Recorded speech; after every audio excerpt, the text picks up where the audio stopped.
నెనదించరగళం విప్పి నెలదీయరగల్ల పట్టి నెలవాలిర పిగిలెత్తి తెలుగుదేశ సైనిక ప్రతి అడుగొక పిడుగులాగా గెలుపు మోకరిల్లెదాకా ప్రతిన భూని కదలిరాన జనసేన సేవక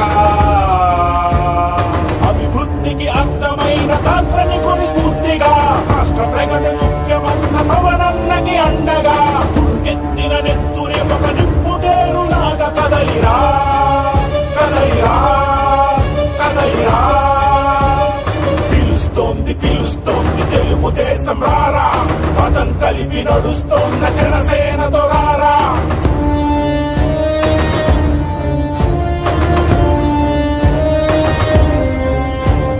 నెనదించరగళం విప్పి నెలదీయరగల్ల పట్టి నెలవాలిర పిగిలెత్తి తెలుగుదేశ సైనిక పిలుస్తోంది పిలుస్తోంది తెలుగుదేశం రారా పదం కలిపి నడుస్తోన్న జనసేన దొరారా పెను పవనమే రేగెను తుఫానై జనక్షేమమే తన సంకల్పమై ఎగస చూడు జనసంద్రములో ఒక సూర్యుడు గగనంలో వెలిగే తారయే భూమిలో తిరిగే ఒక సింహమై గర్జించనులే జనసేనగా ప్రజల కోసమే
నేను మీతో పాటు ఉన్నాను.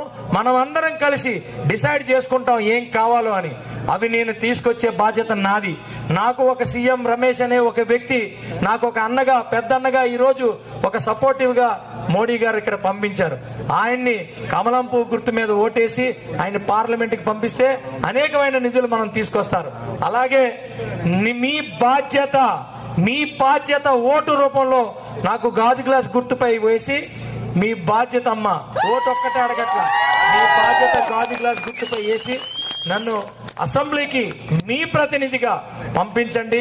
మీకు నేను ధైర్యాన్ని ఇస్తాను, విలువనిస్తాను, గౌరవాన్ని ఇస్తాను. తర్వాత మీ ఇంట్లో నువ్వు ఒక బిడ్డలా నేను ఉంటాను. వాళ్ళు నెల నెల ఇది ఉన్నట్టు కాదు, 250 ఇన్స్టాల్మెంట్లు కాదు. ఈ రోజే 4,000 రూపాయలు. ఈ నెల నుంచి 3,000 ప్రతి నెల 1,000 పెంచిన 1,000 జూలైలోనే 4,000 కలిపి 7,000 అలా ప్రతి దగ్గరికి మీ ఇంటి దగ్గరికి తీసుకొచ్చి మళ్ళా అంటాడు మా ఇంటి దగ్గరికి ఏదన్నా అంటే సంక్షేమ పథకాలు అని అంటాను. నేను అడుగుతున్నా ఏం సంక్షేమ పెన్షన్ 200 రూపాయలు పెన్షన్ నుంచి 2,000 రూపాయలు చేసింది ఎవరమ్మా? 2,000ది 250 రూపాయలు పెంచి ఈరోజు నేను పెన్షన్ ఇస్తున్నానంటే ఒకసారి ఆలోచించండి. స్వర్గీయ నందమూరి తారక రామారావు గారు ఆ రోజు 3 పూటలు భోజనం చేయడానికి లేకపోతే చాలా మంది బియ్యం కూడా చూసేవాళ్ళు కాదు. అలాంటి సమయంలో 2 రూపాయలు కిలో బియ్యం ఇచ్చారు. అవునా కదా? అది కదా సంక్షేమ పథకం అంటే. మరి ఈరోజు అంటాడు మీ ఇంట్లో మంచి చేస్తే నాకు ఓటేయండి. అసలు ఆయన ఇంట్లోనే మంచి చేసుకోలేక ఆయన్ని నమ్ముకుంటే అంతే కదమ్మా, తల్లిని చెల్లిని రోడ్డు మీద పడేసాడో లేదా? ఈ ఎలక్షను జగన్కి జనంకి మధ్యలో ఉన్న ఎలక్షన్. ఎందుకంటున్నానంటే జగన్ అనే వ్యక్తి అపోజిషన్ పార్టీని కానీ ప్రజల్ని కానీ అందరినీ నాశనం చేసుకుంటూ ఈరోజు ఈ ఆంధ్రప్రదేశ్ రాష్ట్రాన్ని అమ్మేయడానికి రెడీగా పెట్టుకున్నారు. 3 సీఎం రమేష్ గారికి ఓటేసి గెలిపించండి. అలానే బ్యాలెట్ నెంబర్ 8 మన విజయాన్ని గెలిపించండి. మర్చిపోవద్దు. అందరికి నేను ఒకటే మాట చెప్తున్నాను మళ్ళీ జనసేనని, టీడీపీని, కమలాన్ని గెలిపించండి. మన రాష్ట్రాన్ని బాగు చేసుకుందాం, మన ఇల్లుని బాగు చేసుకుందాం, మన కుటుంబాన్ని బాగు చేసుకుందాం, మన ఊరిని బాగు చేసుకుందాం. జై జనసేన, జై టీడీపీ, జై బీజేపీ.